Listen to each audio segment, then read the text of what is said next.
नमस्कार। आज हम बात करने वाले हैं 1831 के कोल विद्रोह की। ये भारतीय इतिहास के सबसे बड़े और सबसे महत्वपूर्ण आदिवासी विद्रोहों में से एक था। तो चलिए समझते हैं इस पूरी ऐतिहासिक घटना को। ये सवाल इस पूरी कहानी की जड़ है। और पता है इसका जवाब?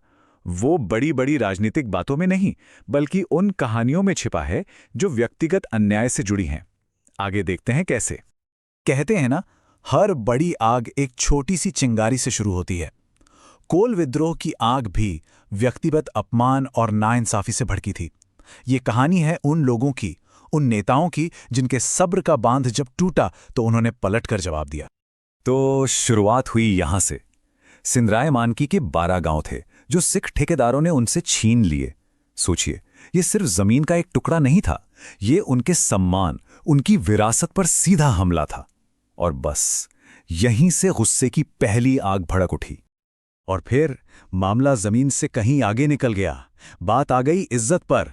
जब सिंदराय मानकी की बहनों और सुरगा मुंडा की पत्नी को अगवा कर लिया गया तो ये वो हद थी, वो अपमान था जिसे कोई भी समाज बर्दाश्त नहीं कर सकता था। अब लड़ाई सिर्फ जमीन की नहीं रह गई थी, अब ये लड़ाई थी सम्मान की। तो ये तो थी वो चिंगारी जिसने आग लगाई। पर ये आग लगी कहाँ? ये लगी उस बारूद के ढेर पर जो दशकों से, सालों से छोटा नागपुर के पठार पर जमा हो रहा था। चलिए देखते हैं वो क्या था। देखिए, सालों से आदिवासी समुदायों पर ना हर तरफ से मार पड़ रही थी।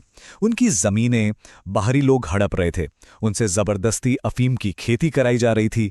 मना करो तो मार पिटाई, जुर्माना, ऊपर से ऐसे ऐसे टैक्स लगा दिए थे कि उनकी कमर ही टूट गई थी। मतलब उनकी पूरी जिंदगी जीने का पूरा तरीका ही खतरे में आ गया था। इस पूरे संघर्ष को समझने के लिए एक शब्द जानना बहुत जरूरी है, दिकू। ये सिर्फ एक शब्द नहीं है, समझ लीजिए। ये उन सारे बाहरी लोगों के लिए इस्तेमाल होता था, चाहे वो साहूकार हों, ठेकेदार हों, जो उनका शोषण कर रहे थे, उनकी जिंदगी को तबाह कर रहे थे। और फिर क्या हुआ? ये जो व्यक्तिगत गुस्सा था वो सब मिलकर एक संगठित विद्रोह में बदल गया। और ये विद्रोह पूरे इलाके में आग की तरह फैल गया। लंका गांव में एक मीटिंग हुई और यही वो पल था, वो मोड़ था जहां लोगों का गुस्सा एक संगठित आंदोलन में बदल गया। सबका मकसद एक था, बिल्कुल साफ। दिकियों को, इन बाहरी शोषकों को अपनी जमीन से बाहर निकालना है। जरा सोचिए, उस जमाने में ना फोन थे ना इंटरनेट, फिर कैसे उन्होंने ये संदेश फैलाया होगा? तीर से। एक तीर एक गांव से दूसरे गांव जाता था, और वह सिर्फ तीर नहीं होता था, वो विद्रोह का बुलावा होता था। कितना जबरदस्त तरीका था जिसने देखते ही देखते हजारों योद्धाओं को एक साथ खड़ा कर दिया। और इसका असर जबरदस्त था। ये कोई छोटी मोटी बगावत नहीं थी। इसने पूरे के पूरे छोटा नागपुर पठार को अपनी आग में ले लिया। सिर्फ हजारीबाग का इलाका बचा रहा, वो भी इसलिए क्योंकि वहां अंग्रेजों की फौज बहुत बड़ी तादाद में मौजूद थी। और ये विद्रोह किसी एक अकेले हीरो का नहीं था, ये एक सामूहिक प्रयास था। अलग अलग इलाकों में अलग अलग नेता थे। सिंदराय मानकी, बुधू भगत, सुरगा मुंडा, इन सब ने अपने अपने क्षेत्रों में कमान संभाली। इससे पता चलता है कि ये कितना सुसंगठित था। लेकिन जब बगावत इतनी बड़ी हो तो जाहिर है जवाब भी उतना ही जोरदार और क्रूर होता है। अब देखते हैं कि अंग्रेजों ने इस विद्रोह को कुचलने के लिए क्या किया। ये लड़ाई बराबरी की थी ही नहीं। सोचिए, एक तरफ थे धनुष, तीर और कुल्हाड़ियां, और दूसरी तरफ अंग्रेजों की बंदूकें, संगीनें और तोपें। इसके बावजूद कोल योद्धाओं ने 2 महीने तक एक बहुत ज्यादा ताकतवर सेना का सामना किया। ये हिम्मत की बात थी। अंग्रेजों ने इस विद्रोह को बहुत गंभीरता से लिया। कैप्टन विल्किंसन को जिम्मेदारी दी गई और उसने रामगढ़, बनारस, दानापुर, हर जगह से फौजें बुलाईं। मतलब पूरी तैयारी के साथ वो इस विद्रोह को कुचलने आए थे। और इसी दमन के बीच इस विद्रोह की सबसे बहादुर और सबसे दुखद कहानियों में से एक सामने आती है। कहानी सिल्ली के महान नेता बुधू भगत की। 108 ये सिर्फ एक नंबर नहीं है, ये 108 कुर्बानियों की दास्तां हैं जो एक ही लड़ाई में दी गईं। उसी एक लड़ाई में बुधू भगत, उनका भाई, उनका बेटा और उनके 105 साथी सब मारे गए। ये आदिवासी इतिहास के सबसे बड़े बलिदानों में से एक माना जाता है।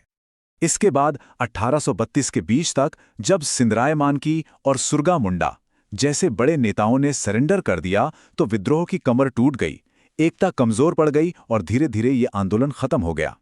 तो क्या ये माना जाए कि ये विद्रोह फेल हो गया? बिल्कुल नहीं। क्योंकि इस विद्रोह ने अंग्रेज सरकार को वो बदलाव करने पर मजबूर कर दिया जिसके बारे में उन्होंने शायद कभी सोचा भी नहीं था। चलिए देखते हैं इसकी विरासत को। इस विद्रोह का असर देखिए। अंग्रेजों को ये बात समझ आ गई कि वो आदिवासी इलाकों को और नजरअंदाज नहीं कर सकते।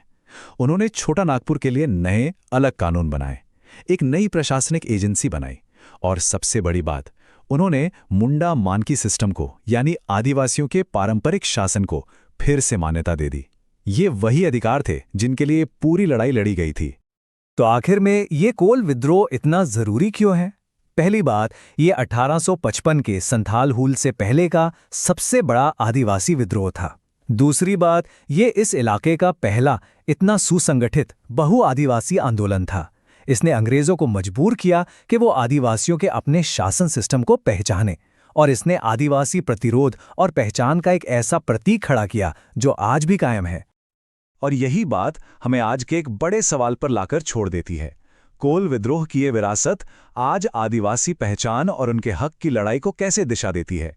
ये विद्रोह हमें एक बात याद दिलाता है कि जमीन, सम्मान और इंसाफ की लड़ाई शायद कभी खत्म नहीं होती।